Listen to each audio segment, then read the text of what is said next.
Welcome to the Fun Astrology Sunday podcast. In this podcast today, we got something we need to talk about.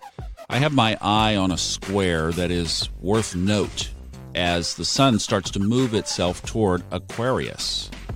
All right, so first of all, let me tell you about this little free thing that I'm giving away if you'd like to go pick it up. I did a 17-minute video on the chart of Donald Trump ahead of Tuesday's beginning of the impeachment trial in the United States Senate. And very interesting how Saturn and Pluto show up in Mr. Trump's chart. In fact, because of his sun position in the 11th house and his Pluto position in the first house, the Capricorn stellium has just a really interesting impact on his chart. And I mentioned yesterday, too, I kind of stumbled into taking a note that his second house, 10th house, and 6th house, which is typically kind of our money trigon in the chart, has no planets in it. Not a one. Not even Mars, for some hyped up energy. You would think, oh my gosh.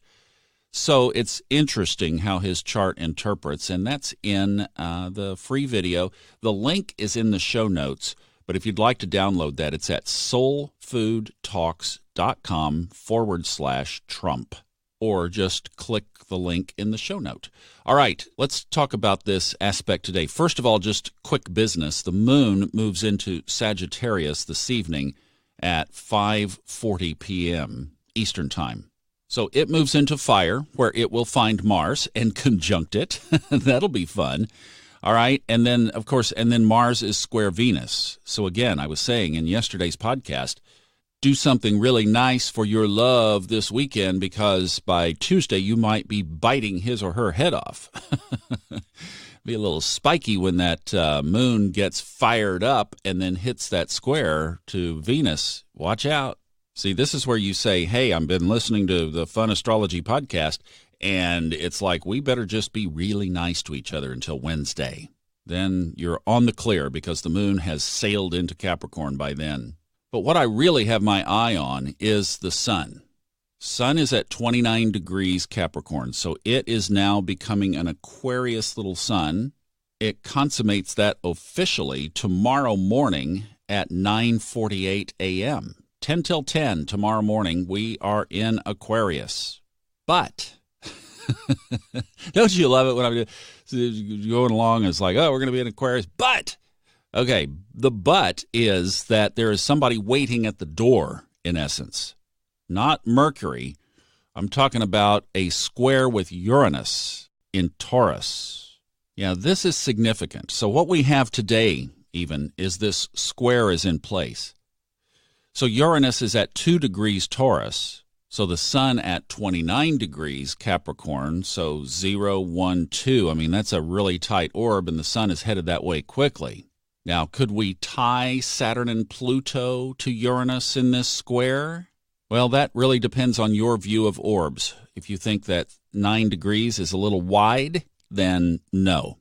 10 degrees, then you're in the zone. Now, remember, Uranus has been in hibernation here for the last 4 or 5 months in retrograde. It just turned direct, about a week? Well, on the 10th, right? It turned on Friday the 10th, so it's 9 days awake. So just like the hibernating bear, it has just barely woken up. And remember, Uranus is the modern ruler of Aquarius. Do you not see a little karmic irony in this? So here is this stellium that hasn't taken place since 1518. The sun has finally broken free from all of that Capricorn heaviness. It sees Aquarius, light, do it my way, freedom of expression in Aquarius, and the grumpy, just waking up, hibernated bear, ruler of the house, is sitting there at the door, arms folded, saying, I'm going to make your day. I don't know. I just see a little irony in it, and we will see how it unfolds. But certainly that is an aspect worth keeping an eye on, and it lasts for about a week. In fact, it lasts through the end of the month. The 29th is the day that it finally disappears. So we've got that one to throw into the mix along with Mars, Venus while we're at it. So Be interesting, take note, and stay awake. Have a good Sunday. I'll see you in the morning.